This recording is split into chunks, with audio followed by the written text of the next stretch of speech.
اس کے بعد لیو آن ہاف پے بھی دی جاتی ہے۔ پھر جب بیلنس ختم ہو جائے تو لیو آن ہاف پے کے بعد EOL یعنی کہ ایکسٹرا آرڈنری لیو اویل کی جاتی ہے۔ اگر اس سیکوینس سے ہٹ کے بھی ایک سرکاری ملازم لیو لینا چاہتا ہے، مثال کے طور پہ اگر اس کے اکاؤنٹ میں لیو آن فل پے ہے وہ اویل کر سکتا ہے، لیکن وہ چاہتا ہے کہ ہاف پے پہ لے یا وداؤٹ پے پہ لے، تو اس کی جو چھٹی ہوگی یا اس کی درخواست ہوگی وہ اس بنا پر نہیں ریجیکٹ کی جا سکتی کہ اس کو پہلے کوئی اور قسم کی چھٹی لینی چاہیے جبکہ وہ کوئی اور قسم کی درخواست کر رہا۔ یہ جو لیو رول 24 ہے، اس کو اگر غور سے پڑھا جائے تو اس مسئلے کی جو ہے وہ اچھی طرح سے سمجھ آ جاتی۔ رول نمبر 25 میں combination of different types of leaves کی بات کی جاتی ہے، یعنی کہ ایک قسم کی لیو کو کسی اور قسم کی بھی لیو کے ساتھ کمبائن کیا جا سکتا ہے،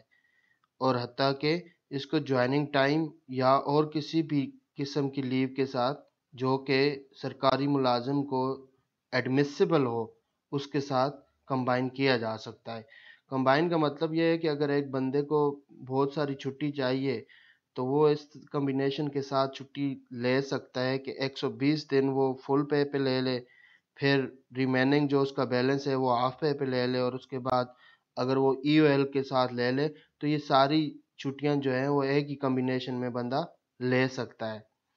اگر وہ جوائننگ ٹائم سے پہلے جو ہے یا جوائننگ ٹائم کے بعد چھٹی لینا چاہے تو جوائننگ ٹائم کے ساتھ بھی اس کو وہ کمبائن کر سکتا ہے۔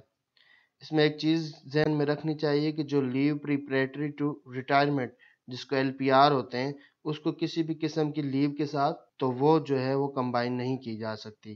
ہم LPR میں بڑی ڈیٹیل سے بات کریں گے کیونکہ وہ بھی ایک کافی حساس اور بڑا اہم ٹاپک ہے۔ رول نمبر 26 ہمیں یہ ڈائریکٹ کرتا ہے کہ اگر کوئی سول سرونٹ چھٹی گزار رہا ہے اور اس کی ابھی چھٹی ختم نہیں ہوئی تو وہ چھٹی گزارنے سے پہلے بغیر کسی پرمیشن کے وہ اپنی ڈیوٹی جوائن نہیں کر سکتا، یعنی اس کی جو چھٹی ہے یا جو رخصت ہے اس کی ابھی ایکسپائر ہونا باقی ہے اور ایکسپائری سے پہلے وہ جوائن کرنا چاہتا ہے تو اس کو اس اتھارٹی سے جس نے یہ چھٹی سینکشن کی ہے ایک اپروول لینی پڑے گی اور پرمیشن لینی پڑے گی۔ اس کا مطلب یہ ہے کہ ایک سول سرونٹ جو کہ چھٹی پہ ہے اور وہ بغیر کسی اپروول کے لیو ایکسپائری سے پہلے جو ہے وہ جوائن کر سکتا۔ دوستو، جو لیو رول 27 ہے اس میں یہ کہا جاتا ہے کہ اگر کسی سرکاری ملازم کی پوسٹ ابالش ہو جاتی ہے کسی بھی ایکٹ کے تحت یا کسی بھی ایک محکمہ ختم ہو جاتا ہے تو اس سرکاری ملازم کی پوسٹ ابالش ہو جاتی ہے تو اس کو جو لیو ڈیو ہوگی وہ اس سول سرونٹ کو عنایت کی جائے گی، کیونکہ وہ پوسٹ تو ختم ہو جاتی ہے لیکن اس کی سروسز جو ہیں وہ ٹرمینیٹڈ اس ڈپارٹمنٹ میں کر دی جاتی ہیں، لیکن اس کو اویلیبلٹی آف پوسٹ کی سے قطع نظر کر کے اس کو جو ہے وہ چھٹی دی جاتی ہے۔ یہ چھٹی اس دیر تک جاری رہے گی جب تک وہ سپرانویشن کی عمر کو نہیں پہنچاتا، یا اس قسم کی چھٹی جو ہے وہ اس کی سپرانویشن تک چلے گی اور اس کو جو آٹومیٹکلی اس کی جو ڈیوریشن آف پوسٹ ہے اور اس کا جو ٹینور ہے وہ ایکسٹینڈ ہو جائے گا اگر اس کی پوسٹ ابالش ہو جاتی ہے تو۔ دوستو، اس رول میں بڑی اہم ایک بات کی گئی ہے، اگر اس رول کو دوبارہ پڑھ لیا جائے اور اس سے ابہام ختم کیا جا سکتا ہے۔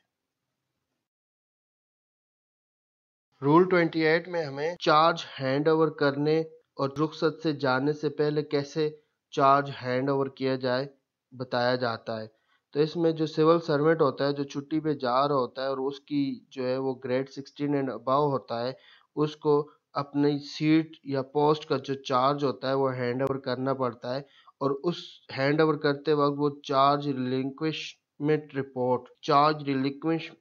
رپورٹ جو ہے وہ اس کو سائن کرنا پڑتی ہے۔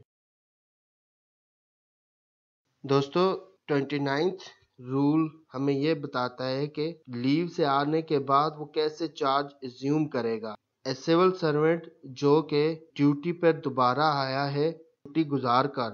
وہ اپنی ڈیوٹیز جو ہیں وہ اس سینکشننگ اتھارٹی کو رپورٹ کرے گا جس اتھارٹی نے اس کی رخصت سینکشن کی ہے، اور اسی پوسٹ پر چارج لے گا جس پر اس کو وہ اتھارٹی ڈائریکٹ کرے گی۔ ہاں، اگر اس کو کوئی ایڈوانس میں ہدایات دی جائیں تو وہ ان ہدایات کو فالو کرے گا۔ اگر